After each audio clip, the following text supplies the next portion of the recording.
মানুষ মুখে বলে রিজিক আল্লাহর হাতে। মানুষ যদি বিশ্বাস করত রিজিক আল্লাহর হাতে, তাহলে মানুষ কেমন করে সুদ খাবে? ও মনে করছে রিজিক আমার হাতে, আমি যদি খাই সুদ তাহলে আমি গেইন করব, যদি না খাই তাহলে আমি দারিদ্রতায় ভুগবো নাকি?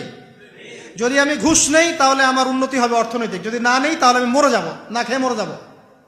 যদি আমি দুর্নীতি করি তাহলে আমি বাঁচবো, আমার সন্তানরা ভালো থাকবে, যদি না করি আমি দারিদ্রতায় মরে যাব। তাই তো?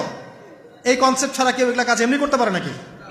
নিঃসন্দেহে আমরা মনে করি যে রিজিকের মালিক আমরা, আল্লাহ নয়।